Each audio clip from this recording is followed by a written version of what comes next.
할렐루야. 오늘 밤에 이 자리에 나오신 우리 성도 여러분들을 환영합니다. 오늘 새벽에 있었던 일입니다. 새벽 기도회를 인도하기 위해서 아침 일찍 새벽에 교회에 나왔습니다. 교회 안쪽에 주차를 하고 교회로 들어오기 위해서 계단을 올라가는데 계단 위에 나뭇잎 같은 게 하나가 얼핏 있는 걸 보았어요. 근데 벌써 낙엽이 떨어졌나 그런 생각을 하고 지나가면서 본당 이 출입구를 들어오는 순간 내가 아까 봤던 게 낙엽이 맞아? 그런 의심이 들기 시작했습니다. 그래서 가만 생각해 보니까 지금 낙엽이 떨어질 계절은 아니잖아요. 그러니까 뭔가 이상하구나 그렇게 생각이 돼서 다시 나가서 떨어져 있는 그 시커먼 걸 봤는데 낙엽이 아니더라고요.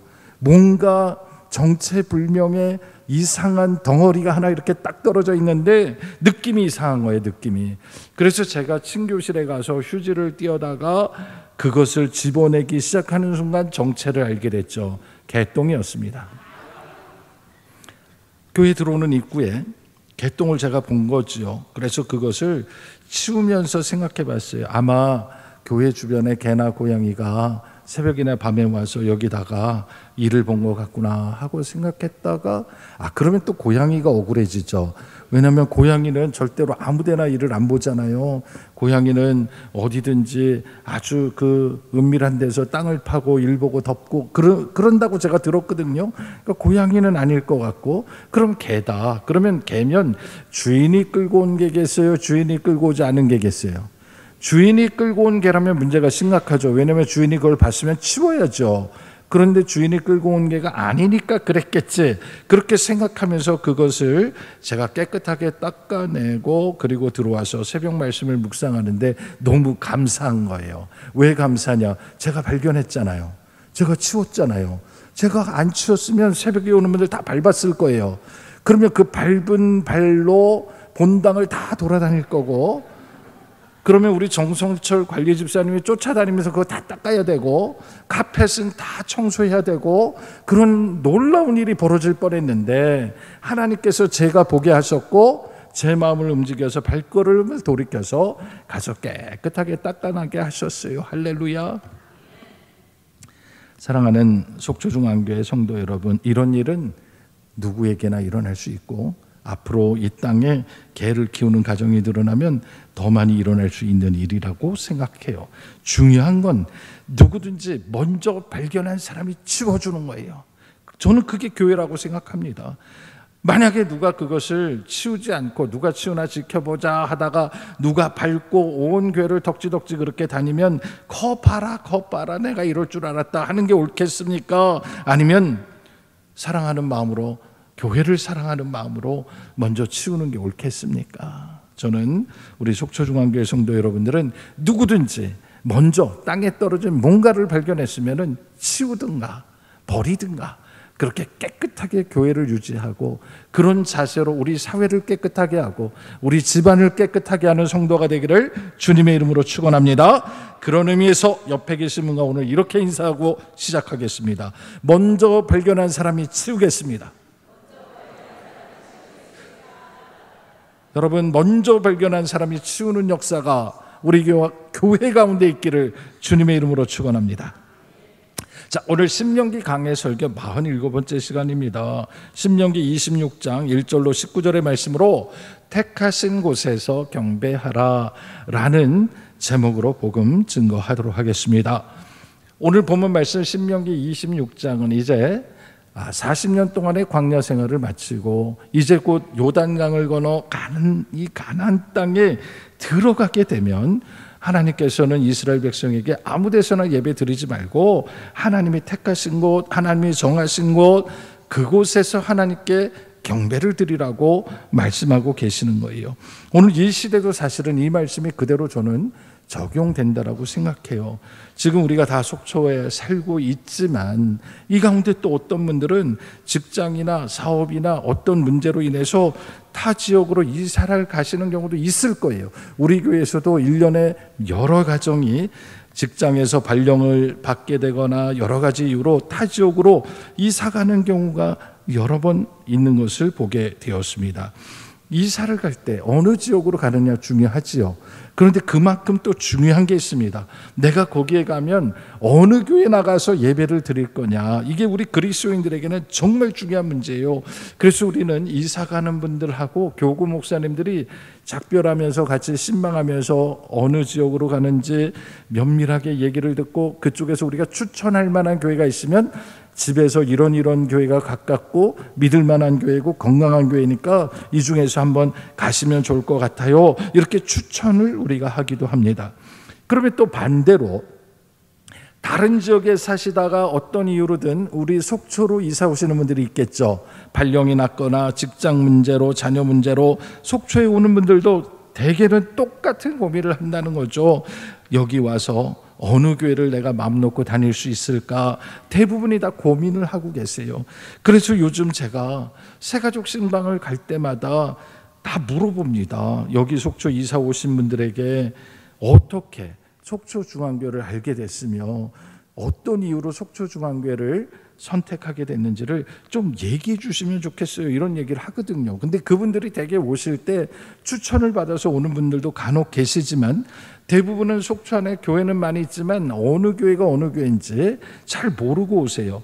사실은 속초 안에는 2단 교회도 있고 사이비 교회도 있고 또 크고 작은 많은 교회들이 있는데 어떤 교회를 택하느냐, 이거 진짜 우리 인생에 중요한 거 아니에요. 어떤 교회를 택하느냐에 따라서 우리의 믿음이 성장할 수도 있고 마이너스 성장할 수도 있어요. 그래서 예배 드릴 곳을 정하는 것은 사실은 우리가 직장을 구하는 것만큼 중요한 일이다, 아니 그보다 더 중요하다라고 얘기할 수 있는 거예요. 그래서 제가 새가족 신방 가면 예배 드리고 꼭 여쭤봐요. 속초중앙교회를 어떤 이유로 등록하게 되셨습니까? 그렇게 물어보면 거의 대부분이 뭐라고 대답하는 줄 아세요? 담임 목사님 설교가 은혜롭다는 거예요. 웃으시는가 봐. 그분들이 얘기하시는 게 뭐냐면 목사님 설교가 귀에 쏙쏙 들어온다는 거예요. 그래서 참 너무 고맙고 감사합니다, 이런 분들도 계시고, 속초중앙교회 예배를 드려보면 아니 지역교인데도 불구하고 찬양대가 너무너무 은혜가 된다는 거예요. 언제 가도 찬양대가 있고 찬양 드리는 분들의 모습이 감동이 돼서 교회를 선택했습니다, 그런 분이 있고, 또 한 부류의 분들은 자녀들이 교회 학교를 마음 놓고 다닐 만한 곳이 속초를 다 다녀봤는데 속초중앙교회 같은 데가 없습니다. 그러면서 우리 아이들을 영유아부부터 우리 유치부, 유년부, 소년부, 1318 캠프, 청년부, 그리고 어와나에 이르기까지 우리 아이들이 믿음으로 잘 자랄 수 있어서 속초중앙교회를 택했습니다라고 얘기하시는 분들도 많이 봤습니다. 중요한 건 이 모든 분들이 공통적으로 얘기하는 게 있어요. 그게 뭐냐면 속초 와서 이 교회 저 교회 유명하다는 교회 다 다녀봤는데 속초중앙교회에서 예배 드렸을 때 가장 마음이 평안하고 나갈 때 성도들 얼굴을 보면 다 환해서 나가더라는 거예요. 그래서 이 교회가 내가 앞으로 예배 드려야 할 곳이구나 하는 강력한 끌림을 받아서 등록을 했다라고 얘기하시는 분들이 거의 대부분이라는 것이죠. 여러분, 우리가 정말 어떤 교회를 택하느냐보다 중요한 것은 우리가 그 안에서 어떤 예배를 드리고 있느냐가 사실은 더 중요한 거예요. 그래서 저는 우리 속초중앙교회는 항상 잘 준비된 예배, 매 순간 최선을 다하는 찬양, 그리고 은혜 받는 성도들이 모여서 함께 하나님 주시는 은혜를 누리는 예배라고 저는 믿습니다. 그래서 그냥 아무렇게나 대충 예배 드리고 말씀도 대충 좀 준비하고 대충 전하고 찬양대도 그냥 몇 사람 모여서 그냥 오늘은 그냥 몇 장 하지 그러고 하는 대충 드리는 예배는 성도들이 딱 보면 알아요, 몰라요? 아는 거죠. 근데 우리 중앙교회는 그렇지 않다는 거예요. 모든 게 다 최선을 다하고 있구나, 진심으로 하나님을 사랑하며 예배하는구나 하는 것을 우리 스스로가 알고 있는 것이죠. 오늘 본문의 배경을 한번 볼게요. 이스라엘 백성이 하나님의 은혜로 출애굽했잖아요. 그리고 40년 동안 불기둥, 구름기둥 따라서 인도함을 받고 구름기둥이 내려앉으면 거기에 진을 쳤고 구름기둥이 떠오르면 거기에서 진을 보따리 싸서 이제 행군을 하고 이 모든 일을 40년 동안 했습니다. 그런데 가는 곳마다 항상 구름기둥이 내려앉는 중심에는 뭐가 있었어요? 성막이 있었고 성막에서는 하나님께 제사를 드렸어요.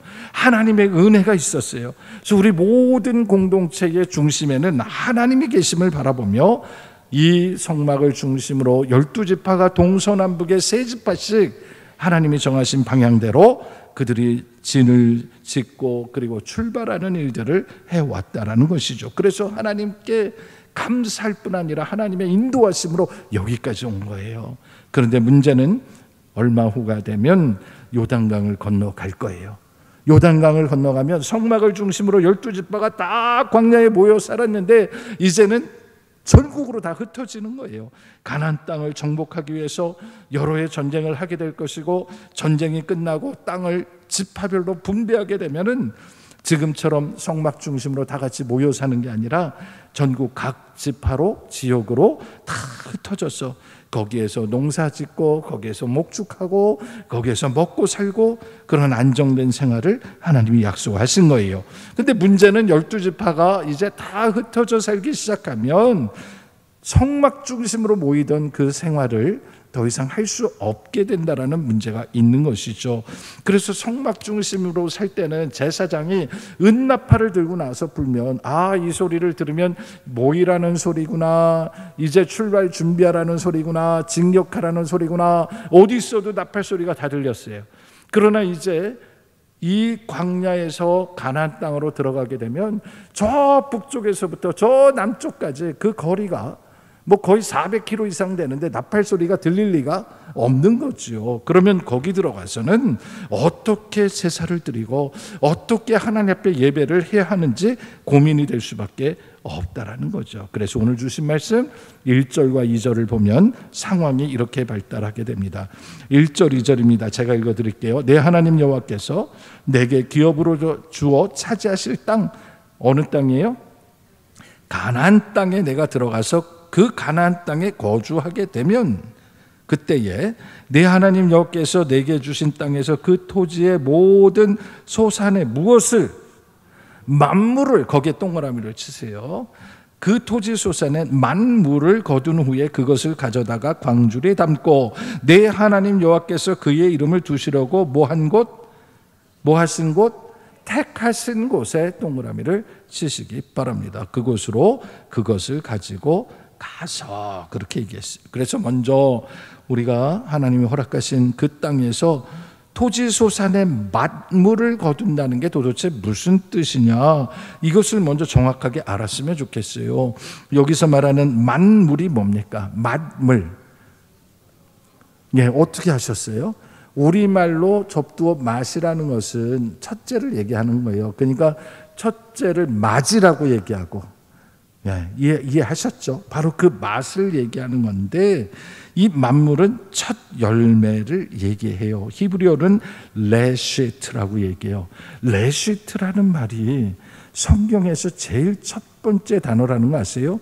하나님께서 태초에 천지를 창조하신 날 때 태초라는 말이 브레시트라고 얘기하는데 베레시트라고도 얘기하고 이 앞에 브라는 말이 전치사입니다. 그래서 그 뒤에 레시트라는 말이 처음, 첫째, 가장 중요한 그런 말로 레시트라는 말이고 그게 바로 지금 만물이라고 할 때도 레시트를 얘기하는 거예요. 그러니까 우리가 생각할 때 만물이라는 것은 여러 가지 의미가 있는데 우선적으로는 가장 먼저 첫째라는 뜻을 가지고 있죠. 그런데 그냥 첫째가 아니라 최고의 첫째를 얘기하고 있다라는 거예요. 가장 중요한 거. 왜냐하면 여러분 우리 첫째라는 표현을 할 때 우리끼리 하는 말이 있잖아요. 넘버 2, 1 최고 넘버 1을 얘기하죠. 그게 레시트예요. 그러니까 하나님 앞에 넘버 1을 드리는 거예요.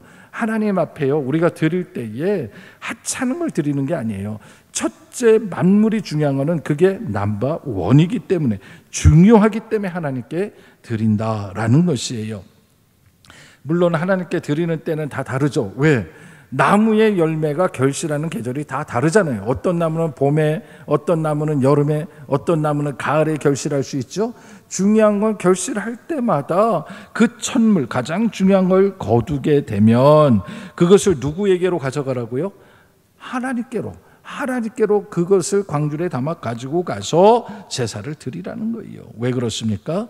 이 농사지을 땅을 주신 이도 하나님, 그 땅을 우리에게 맡기신 이도 하나님, 이 열매를 거두기까지 이른 비와 늦은 비를 주신 이도 하나님, 하나님께서 이 모든 걸 지켜주신 이도 하나님, 그런 하나님을 인정하고 믿는다면 우리는 감사의 마음으로 만물 첫째 가장 넘버원을 가지고 주님 앞에 들고 갈 수 있다라는 거예요. 그래서 하나님의 이름을 두려고 택하신 그곳으로 예물을 가지고 가라라고 하나님이 말씀하신 거예요. 자, 그러면 두 번째 우리가 생각하는 것은 그럼 택하신 곳이 어디예요? 여러분, 이건 시대마다 다릅니다. 예루살렘 성전이 생겼을 때는 예루살렘 성전에 하나님이 그 이름을 택하신다고 하셨지만 성전이 생기기 전이잖아요. 이때는 가나안 땅에 들어가면 아무것도 없잖아요. 그러면 성막은 가져가면 한 곳에 둘 텐데 이 12지파가 어떻게 다 한 곳에 모이겠어요? 그래서 하나님께서는 우리에게 미리 말씀하신 게 있죠.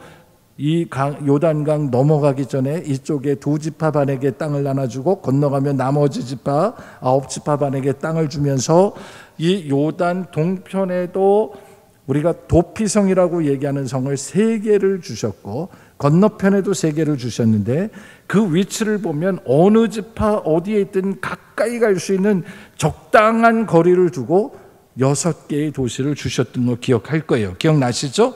그래서 요단 동편에는 베셀, 길랄, 라못, 바산, 골란이 있었고 그 다음에 요단 서편에는 게데스, 세겜, 기랏, 아르바, 헤스본이라고 갑자기 맞죠? 예, 기랏, 아르바. 예. 그곳에 하나님께서 이 세 각각 동쪽, 서쪽에 3개씩 6개를 주신 거. 그 성이 바로 제사장이 머무는 성입니다. 그래서 이 성을요 영어로는 뭐라고 얘기해요? 생츄어리라고 얘기해요. 우리는 이제 그냥 도피성, 그러니까 죄 짓고 도망가는 곳 이렇게만 기억하고 있는데 생츄어리는 다른 말로 안식처, 피난처 그런 뜻이 되는 겁니다. 그래서 하나님께서는 이렇게 특별한 장소를 미리 지정해 주셨고 그 택하신 곳에 가면 제사장이 있고 제사장이 있는 곳에 너희가 첫 만물을 가져가서 거기에서 하나님께 제사를 드리라고 말씀하신 거예요. 그러니까 하나님께서는 이 예루살렘 성전이 세워지기 전까지도 분명히 정하신 곳이 택하신 곳이 있구나 하는 것을 알게 되는 것이에요. 그래서 거기서 온전하게 하나님께 드리는데 우리가 하나님께 드리는 거 정말 중요한데 우리가 하나님 앞에 드릴 때에 이것을 제사장에게 드리라고 얘기했는데 우리는 알죠. 제사장에게 드리라는 게 제사장 혼자 다 가지라고 주는 게 아니라 제사장을 통해서 하나님께 올려드릴 수 있도록 하라고 주신 거죠. 우리 주일 예배 때도 똑같습니다. 우리가 각각 봉헌을 합니다. 교회 들어올 때 미리 준비한 정성껏 준비한 봉헌을 우리가 예배 드리기 전에 들어오면서 봉헌함에 넣게 되죠. 그러면 예배 중에 우리 봉헌위원이 그걸 다 걷어서 우리 봉헌할 때면 저 뒤에서 바구니에 다 이렇게 모아가지고 정말 정성껏 들고 여기 와서 어떻게 해요? 봉헌 기도를 할 수 있도록 저에게 전해주시잖아요. 그러면 저는 봉헌 기도하고 하나님께 올려요. 그런데 교회 처음 나온 사람들은 그거 보고 깜짝 놀라는 거예요. 우리가 봉헌한 것을 바구니에 담아가지고 가지고 가니까 목사님이 다 가지고 가는구나. 그렇게 착각하는 사람들이 있어요. 여러분 이거 가져오면 제가 가져가나요? 안 가져가요. 우리 재정부가 있어가지고 거기에서 회계팀, 개수팀이 다 일일이 계산하고 다 누가 봉헌했는지 그날 기록을 다 하고 우리 교회는 봉헌하고 나면 오후 2시가 되면 앱으로 보면 자기가 봉헌 얼마 있는지 다 정확하게 나와요. 완벽하게 나옵니다. 여러분 이렇게 우리는 하나님 앞에 드려지는 게 정성껏 드려지는 것인데 문제는 이 과정이 끝나고 드렸다. 난 드렸어. 그럼 됐지 뭐. 그게 아닙니다. 뭐라고 하냐면 5절부터 10절까지를 보면요. 하나님 앞에 신앙 고백하는 게 나와 있습니다. 하나님께 드리면서 드린 사람이 그 제사장 앞에서 뭐라고 고백을 합니까? 너는 또 내 하나님 여호와 앞에 아뢰기를 그랬죠? 드린 사람에게 얘기한 거예요. 뭐라고 하라 그랬습니까?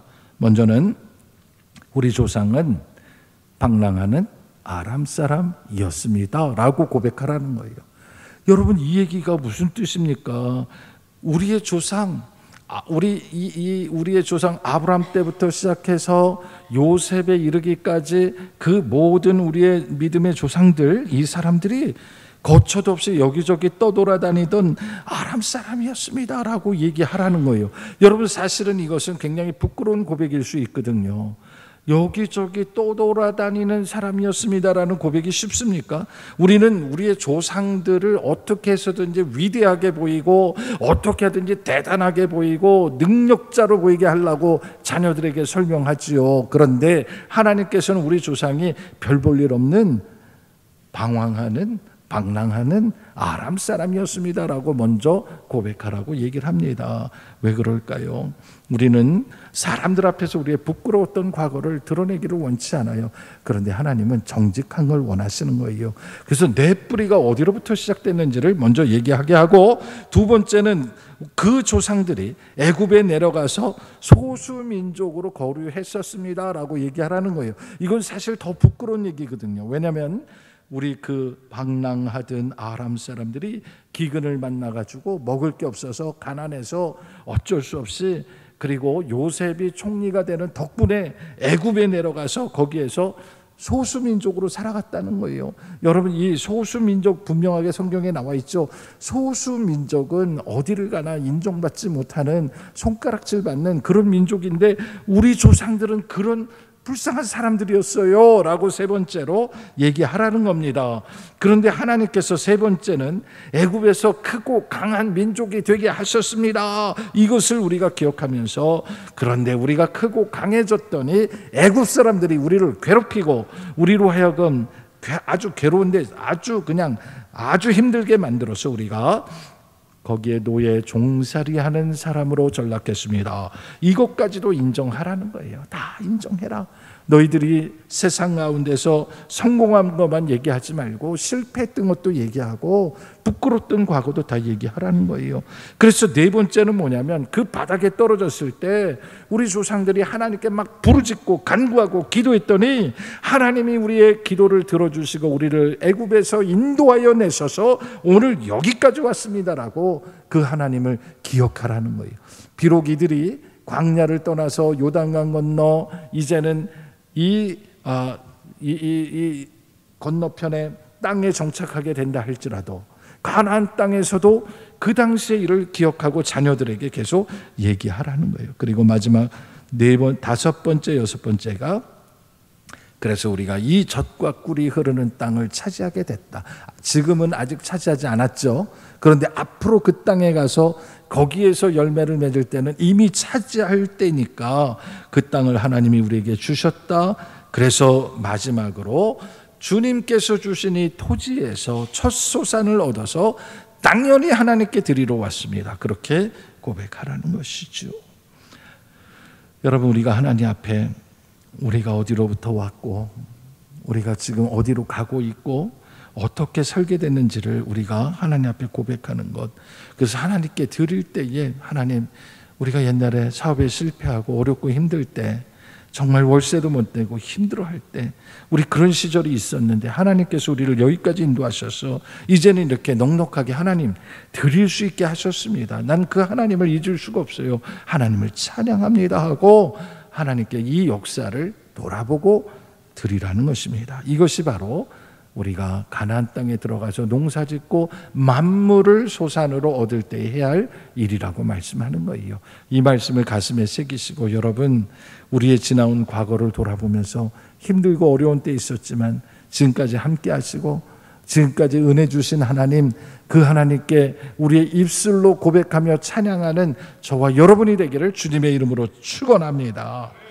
두 번째로 기억할 게 있어요. 두 번째는 신명기 26장 10절 후반절부터 12절까지의 얘기인데, 이것은 추수를 마친 후에 우리가 반드시 해야 할 일 중에 하나지요. 앞에서도 말씀드렸는데 또 얘기를 하시는데, 추수하고 나서 할 일은 두 가지예요. 항상 추수하고 나면 첫째는 하나님께 경배하는 것이고, 둘째는 레위인과 너와 함께하고 있는 객과 함께 즐거워하라.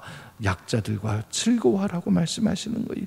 항상 하나님은 우리가 추수하고 나면 경배하고 함께 즐거워하라 라고 말씀하시는 거예요. 이거는 우리가 앞에서도 계속 얘기했기 때문에 이 정도로 넘어가고, 세 번째, 우리가 이제 처음 보는 이야기가 나오는데요. 이제 12절에 보니까 셋째 해 곧 11조를 드리는 해에 내 모든 소산의 11조 내기를 마친 후에 그것을 레위인과 객과 고아와 가부에게 주어 내 성읍에서 먹고 배부르게 하라 라는 말씀을 받게 되는 거예요. 자, 여기서 먼저 세 번째 11조가 뭡니까? 세 번째 11조. 이것을 옛날 성경은 매 3년 11조라 그랬는데 이게 무슨 말인지 잘 모르죠. 그러면 이렇게 생각하면 좋을 것 같아요. 11조는요, 지금 이 기준하면 이제 매해 하는 거잖아요. 첫 번째도 11조, 두 번째도 11조, 세 번째도 11조 계속 하는 거예요. 그런데 첫 번째, 두 번째하고 세 번째가 되는 11조는 첫째, 둘째는 하나님께 드렸다면 세 번째는 그 하나님께서 불쌍히 여기는 레위인과 객과 고아와 과부를 위해서 쓰라는 거예요. 그러니까 오늘 우리식으로 계산하면 하나님께 드려진 봉헌 중에 3분의 1이 되겠죠. 첫째, 둘째, 셋째 중에 하나니까 계속 반복해 보세요. 3분의 1은 하나님께서 불쌍하게 여기는 자들을 위해서 쓰라고 말씀하시는 거예요. 그러니 3분의 1은 하나님을 위하여, 3분의 1은 이 사회를 위해서 환원하라고 말씀하고 계셔요. 그러면서 특별히 레위인들을 계속 하나님께서 챙기라고 얘기하죠. 왜 그럴까요?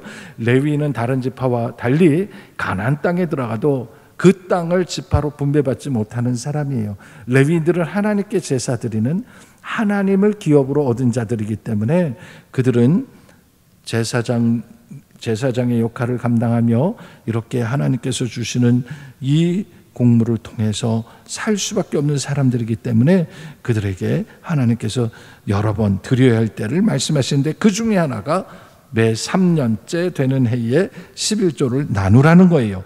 그러면서 이 레위인뿐만 아니라 객과 그리고 고아와 과부를 돌보라라고 얘기를 했죠. 그래서 이 객이라는 부분 제가 전에도 설명드렸습니다만 히브리어로는 게르라고 얘기하고 나그네라고 번역을 했지만 오늘 우리 시대의 언어로는 제일 좋은 언어가 이주 노동자라고 제가 표현을 했었거든요. 이주 노동자요, 여러분 지금 뉴스에서 보면 얼마나 고달픈 인생인지 알죠? 최근에 미국에서 우리 한국 이 공장을 미국에 지어주면서 기술자들이 갔어요. 그냥 간 게 아니라 다 엔지니어예요. 다 전문가들이라고요. 근데 그 사람들이 우리나라가 아니라 미국에 갔더니 무슨 취급을 받았어요? 불법 이민자나 불법 체류자 취급을 받고, 그 사람들이 무슨 죄를 졌다고 쇠사슬을 묶고 뭐 중범죄처럼 끌고 가는 거 보셨죠? 바벨론의 노예풀 끌려가듯이 다 쇠사슬 내서 줄줄줄줄 끌려가는 거 보셨죠? 미국이 그런 나라예요, 여러분.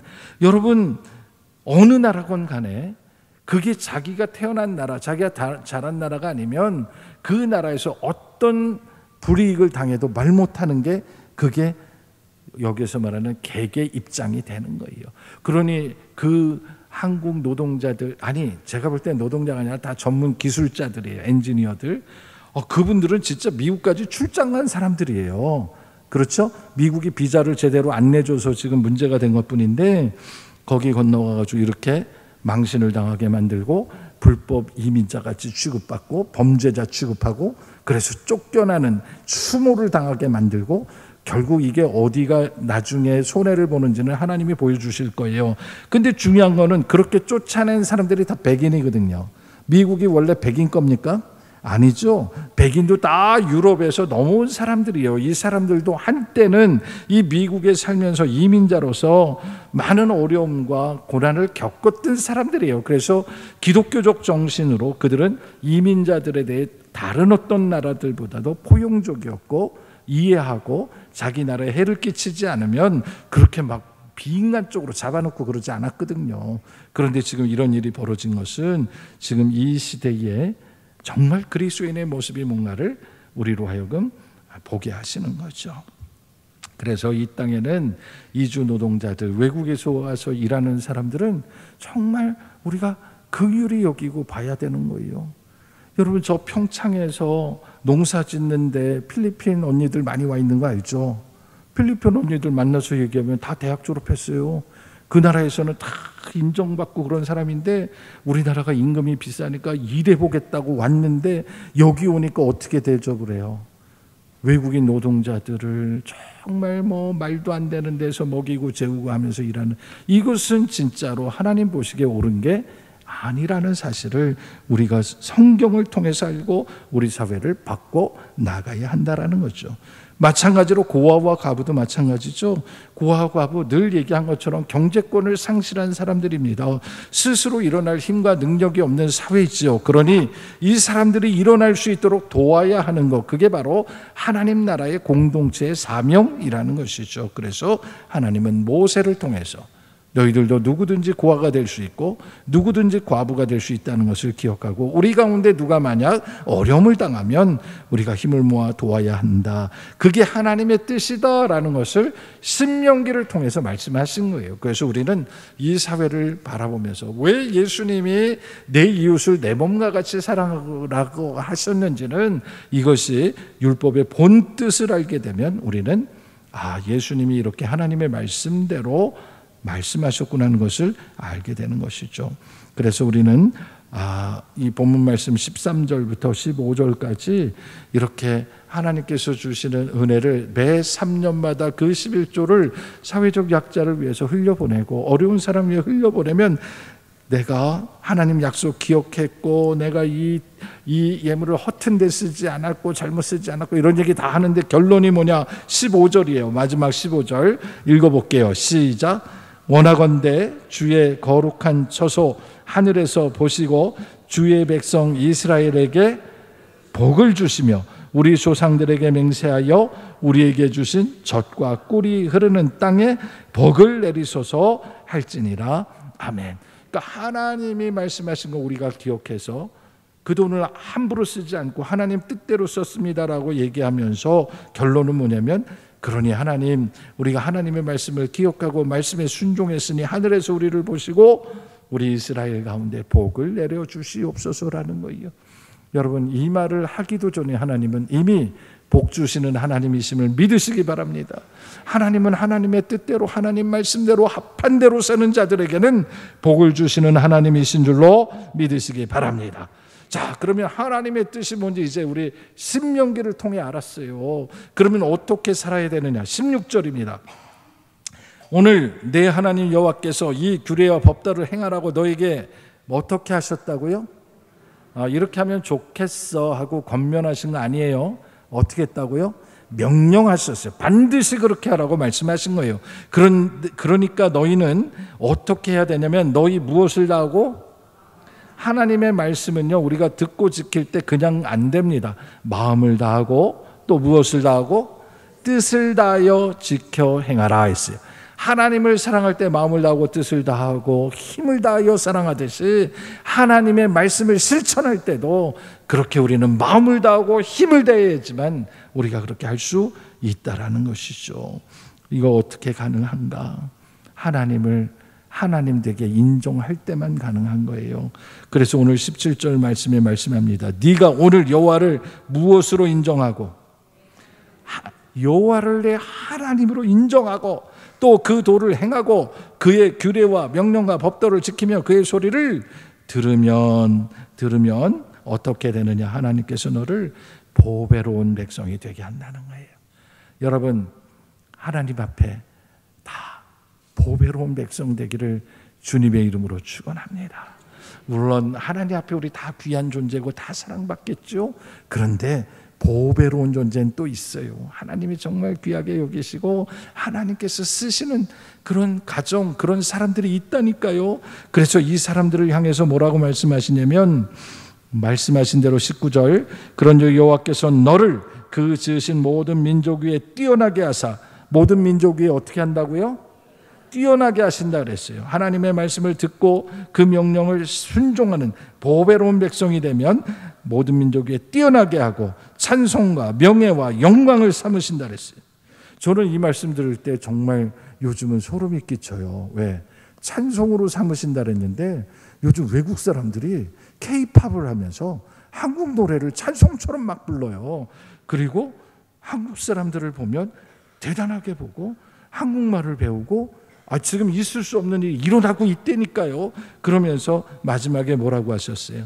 말씀하신 대로 너를 내 하나님 여호와의 무엇이 되게 하리라? 거룩한 백성 성민이 되게 하리라고 하나님이 약속하셨어요. 오늘 이 주신 약속의 말씀을 기억하면서 우리 모두가 보배로운 백성, 하나님이 귀하게 여기는 백성, 하나님께서 늘 주목하시는 백성이 되기를 주님의 이름으로 축원합니다. 기도하겠습니다. 은혜로우신 하나님 감사합니다. 오늘도 신명기 26장의 말씀을 통해서 이스라엘 백성이 이제 가나안 땅을 가게 되면 성막에서부터 멀어질 텐데 그때도 하나님께서 정하신 곳, 하나님께서 택하신 곳을 주셔서 그곳에서 가서 우리가 어떤 역사를 가지고 살아왔는지, 지금 어떤 길을 가고 있는지를 고백하며 우리 하나님을 인정할 때 하나님이 우리를 보배로운 민족으로, 또한 하나님께서 우리를 거룩한 백성 성민으로 삼겠다고 하신 이 약속의 말씀이 오늘 우리와 우리 대한민국 가운데 이루어지게 하여 주시옵소서. 예수님의 이름으로 기도합니다. 아멘.